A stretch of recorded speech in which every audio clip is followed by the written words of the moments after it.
So you might be asking yourself, can I get a repair done on my roof or do I need to replace the whole thing? And a general rule of thumb is if you know that you have isolated problems, a repair is possible.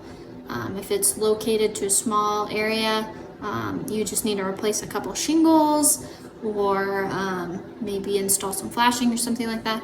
That is possible. If you see that the issue is more widespread, then you're more likely to need a replacement because it gets really expensive to do a bigger repair. The only caveat to that is if your roof is older and you have an isolated area that needs to be repaired.